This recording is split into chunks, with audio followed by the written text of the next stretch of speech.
cieux et il bénira votre pain et vos eaux. Et j'éloignerai la maladie du milieu de toi. Amen. Donc, le livre des Ordres 23 parle du service de Dieu. Ce livre nous dit que nous devions servir Dieu.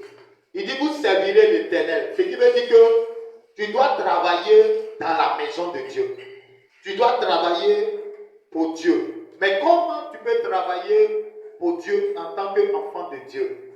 Lorsque tu viens dans la maison de Dieu, Dieu a une mission qui nous a confiée. La première mission de Dieu, c'est d'aller partout dans le monde et de prêcher la bonne nouvelle qui est l'évangile de Christ.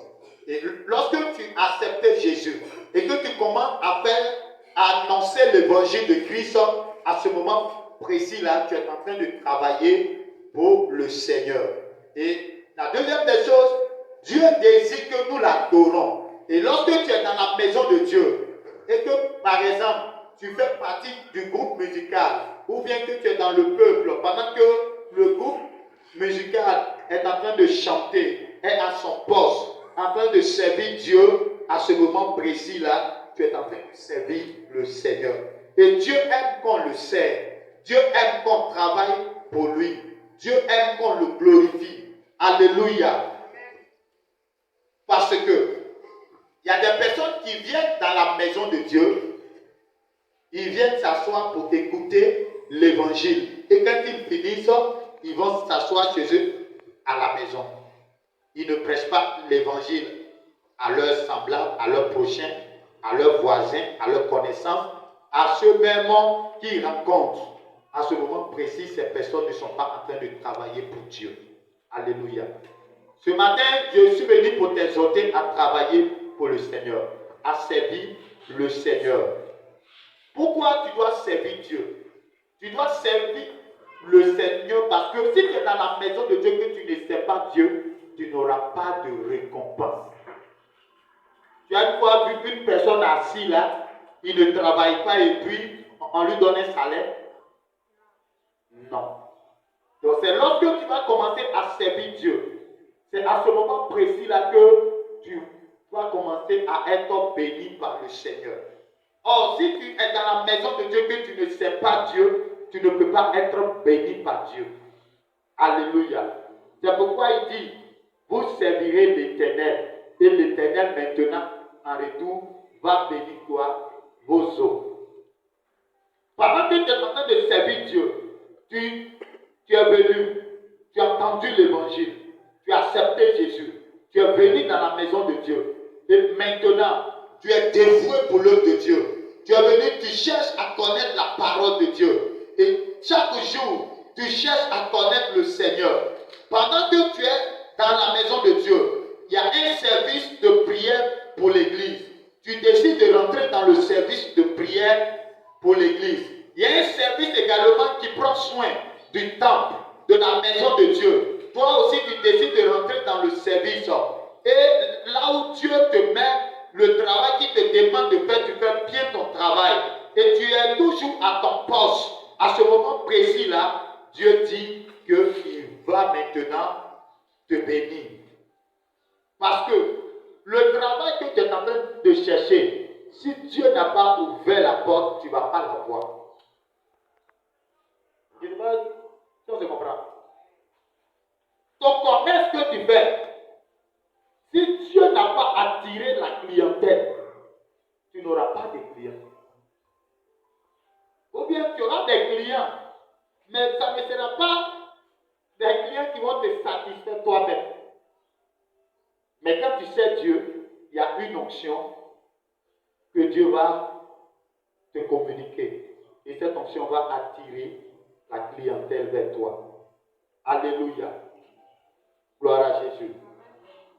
Que Dieu te bénisse. Donc l'œuvre de Dieu a son origine en Dieu. Est-ce que je comprends? Quand tu veux servir Dieu, il faut te rassurer que c'est Dieu qui t'a dit de faire ce que tu es en train de faire là. Si ce n'est pas Dieu qui t'a dit de faire ce que tu es en train de faire là, il faut arrêter. Parce que quand tu vas finir, tu vas gaspiller ton temps, ton argent, tes forces. Tu vas faire tout ça là. Et puis, au jour du jugement, Dieu maintenant va éprouver tes œuvres. Et puis Dieu va voir que ce que tu fais là, c'est pas lui qui t'a demandé de faire ça. Une œuvre qui n'a pas commencé en Dieu, peut-être tu es en train de faire quelque chose là-bas, et puis toi, parce que tu as commencé à faire, tu as commencé à apprendre, maintenant tu invites Dieu. Dieu, il faut prendre le contrôle de ce que je suis en train de faire.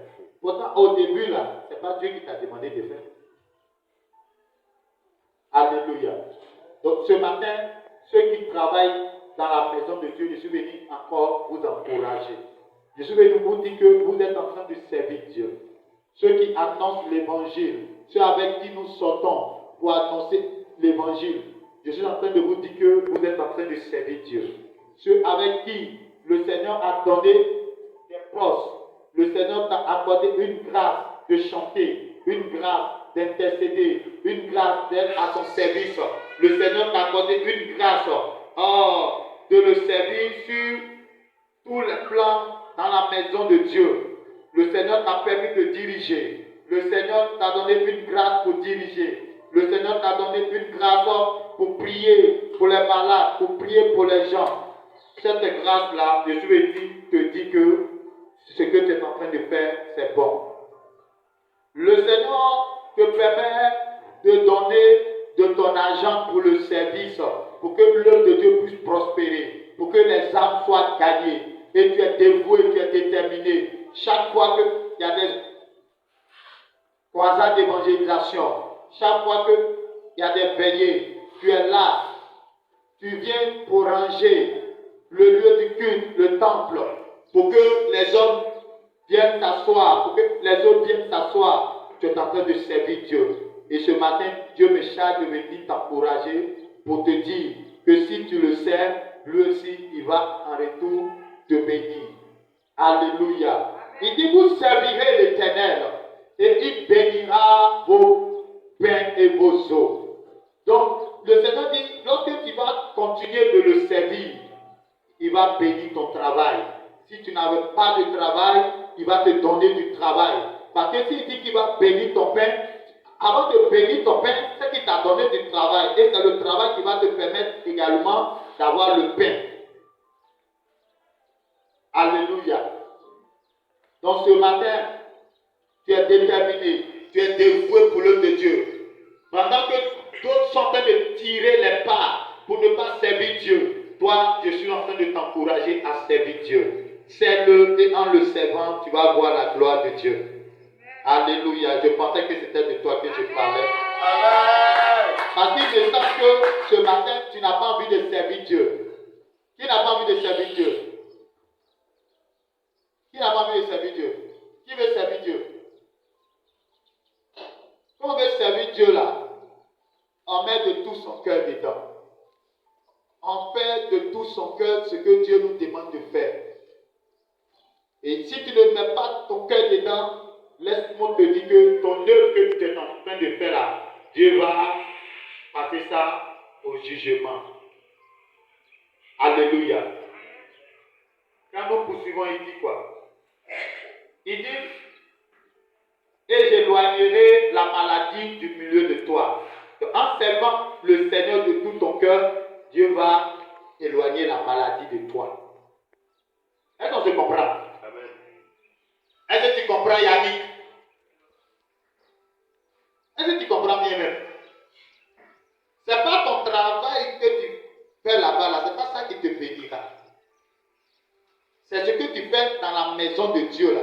C'est ce que Dieu, lorsque Dieu va mettre la bénédiction sur ce que tu fais ici, là, c'est ce qui va réagir dans ton travail que tu feras au dehors, là. Dans ton travail séculier, là, c'est ce que tu feras dans la maison de Dieu. Tu feras pour Dieu. Lorsque Dieu va t'accorder la bénédiction, ça va réagir sur ce que tu fais. Mais si la bénédiction de Dieu ne t'a pas été donnée, si tu veux là, pour faire, utilise n'importe quelle force, tu verras rien. des gens qui sont costauds, qui travaillent, et puis à la fin du mois, ils n'ont pas de salaire. Hein? Le salaire très net, ça ne peut même pas les suffire. Mais quand tu sers Dieu, tu ne transpires pas. Lorsque tu as un travail séculier, tu ne transpireras pas dans ce travail. Parce que Dieu te bénira certainement. Dieu te bénira parfaitement. Alléluia. Que Dieu te bénisse. Amen. Si l'œuvre n'est pas de Dieu, il n'y a pas de récompense. L'œuvre que tu es en train de faire, si l'œuvre là n'est pas de Dieu, il n'aura pas de récompense. Donc si tu rentres dans la maison de Dieu, que là où Dieu te positionne, si tu dis non, là où Dieu m'a mis là, je n'aime pas ça là, j'aime ce que mon frère a fait là, tu n'auras pas de récompense. Mais ce n'est pas dans ta Isaïe. Est-ce qu'on se comprend?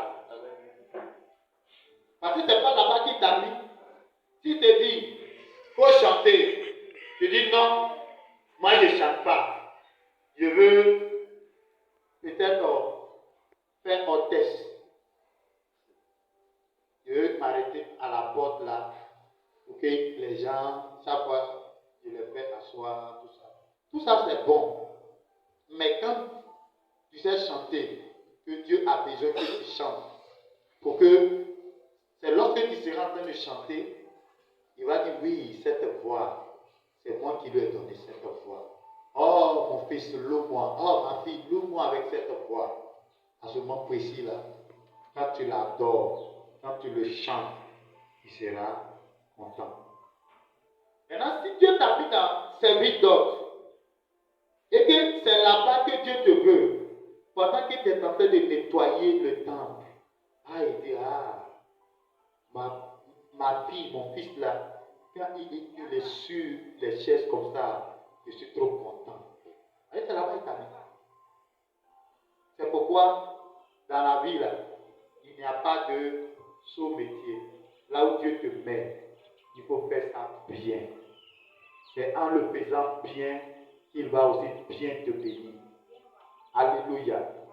Que Dieu te bénisse. Que Dieu te bénisse. Que Dieu te bénisse. Donc, si l'œuvre que tu fais, ce n'est pas Dieu qui te l'a confié, tu ne peux pas avoir de récompense. Que Dieu te bénisse. Donc, si tu vas avoir la récompense, il faut faire nécessairement ce que Dieu te demande de faire. Je prends un peu l'exemple. Dieu t'a appelé à être un prophète. Je dis non, que toi, tu n'aimes pas être prophète parce que les prophètes sont trop persécutés. Que toi, tu aimes être pasteur. Non, les pasteurs, eux, ils n'ont pas de problème. Eux seulement, ils prennent soin du troupeau. Ou bien tu es appelé à être un pasteur, tu dis non, que toi tu aimes quand tu es prophète, parce que les prophètes là, quand ils viennent comme ça là, en tout cas, alléluia. Maintenant tu quittes ton poste de pasteur, tu veux être prophète alors que tu n'es pas prophète. Ou bien tu es prophète, tu n'es pas pasteur, tu dis tu veux être pasteur. Bien aimé, tu vas avoir des problèmes.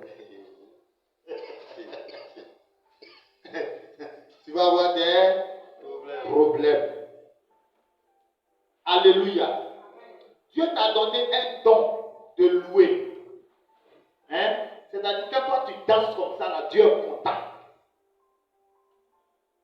Mais quand tu viens, au lieu de danser pour que le cœur de Dieu soit content, d'après toi, tu as trop de problèmes. Tu ne peux pas danser. Parce que vraiment, il y a trop de problèmes. Oh, tu ne sais pas que c'est lorsque tu fais tes pas, quand tu bouges comme ça, et puis le ciel se lève. Qui est en train de danser là-bas? C'est mon fils, c'est ma fille. Et le ciel est content parce que toi, tu es en train de danser. Alléluia. Amen. La Bible dit David est l'homme selon le cœur de Dieu. Ça veut dire quoi? Hein?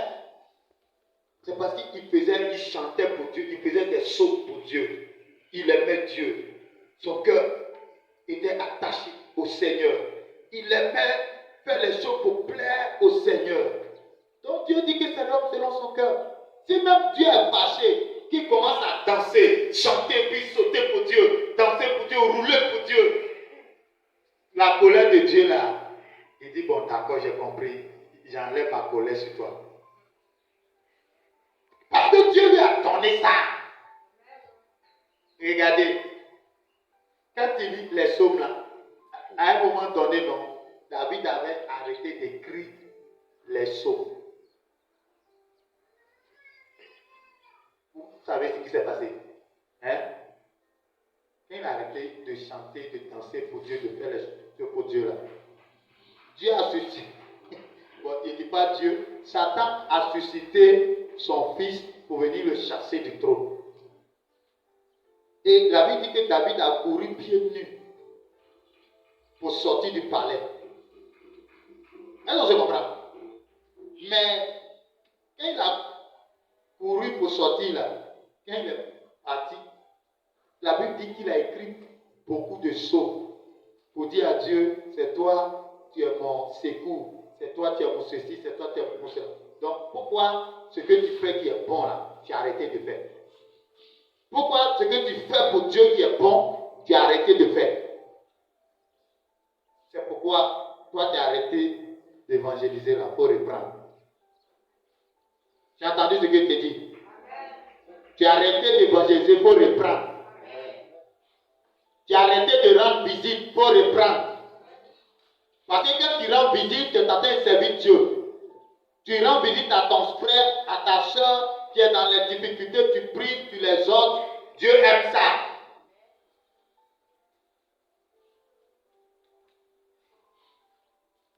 Alléluia. Gloire à Jésus. Gloire à Jésus. Amen. Ce que Dieu n'a pas commencé dans ta vie, si tu te forces à faire là, c'est pas parce que tu te forces à faire que ça sera l'œuvre de Dieu. Parce que ce n'est pas Dieu qui t'a donné ça. On se comprend? Quand tu venais au culte à l'heure, qu'est-ce qui t'empêche de venir au culte à l'heure? Hein? Il y a un ange là. Il y a un ange ici. À son cahier en main. Chaque fois que tu viens en retard, il note. Tu viens à l'heure, il note. Vous savez que c'est amusement quoi. Et la Bible dit que chaque personne, tout ce que tu vas faire dans la maison de Dieu, en dehors, tout ça là, ça va passer par le feu. Le jugement va passer par le feu. C'est-à-dire les œuvres de chacun, le travail de chacun, ce que tu as fait pour Dieu, ce que moi j'ai fait pour Dieu, ça va passer par le feu. Donc si ce que tu fais, tu ne le fais pas de tout ton cœur, quand ça va passer par le feu, Dieu va dire non, il ne l'a pas fait de tout son cœur. Donc, mettez-le là de côté, mettez-le de côté. Alléluia. Philippiens, chapitre 2. Le verset 20 à 21. Philippiens, chapitre 2. Verset 20 à 21. Voici ce qui est dit. Car je n'ai personne ici qui partage mes sentiments pour prendre sincèrement à cœur votre situation. Tous, en effet, cherchent leur propre intérêt et non ceux de Jésus-Christ. Alléluia. Ici, c'est Paul qui parle ici. Paul était en train d'écrire aux chrétiens de Philippe, aux Philippiens. Il dit que à un moment donné, dans toute l'église, là où Paul était là, il dit qu'il n'y a pas quelqu'un qui fait quoi? En réalité, pour que vous compreniez. Il dit car je n'ai personne ici qui qui partagent mes sentiments pour prendre sincèrement à cœur votre situation. Alléluia. Amen. Donc, Paul qui est un apôtre du Seigneur, Paul avait des fils. Paul avait des enfants spirituels. Mais à un moment donné, il n'y avait personne qui partageait les sentiments de Paul à l'égard de l'œuvre de Dieu qu'il est en train de faire. Pourquoi? Parce qu'il disait que tous ceux qui étaient là, qui venaient même dans l'église, chacun regardait à ses propres intérêts. Est-ce que quand tu viens dans la maison de Dieu, ce n'est pas tes propres intérêts que tu viens chercher? Est-ce que tu viens d'abord pour servir Dieu? Tu viens d'abord pour que le cœur de Dieu soit sincère, pour que le cœur de Dieu soit réjoui. Est-ce que tu sais Dieu sincèrement? Hippolyte, est-ce que tu sais Dieu sincèrement? Est-ce que ce n'est pas tes intérêts qui t'intéressent? Est-ce que tu aimes le Seigneur vraiment? Hein, Gisèle? Est-ce que tu aimes le Seigneur réellement? Est-ce que quand tu viens dans la maison de Dieu, tu prends l'œuvre de Dieu à cœur? Hein, Yannick? Christelle? Est-ce que tu prends l'œuvre de Dieu à cœur? Tu ne dis pas mon frère va faire, voici ma soeur va faire. Et toi tu fais quoi? Toi tu fais quoi? Vous voulez devenir comme vos parents qui adorent les bois, les eaux. Hein? Ah, si vous voulez devenir comme eux, il n'y a pas de problème. La Bible a fait un choix. Mais si c'est Jésus qui veut servir, il faut prendre l'œuvre de Dieu à cœur. Il faut avoir les mêmes sentiments que les hommes de Dieu que nous sommes. C'est-à-dire quand Dieu dit allons à droite, nous tous on va à droite. Quand Dieu dit allons à gauche, nous tous on va à gauche. Quand Dieu dit allons devant, on va tous devant.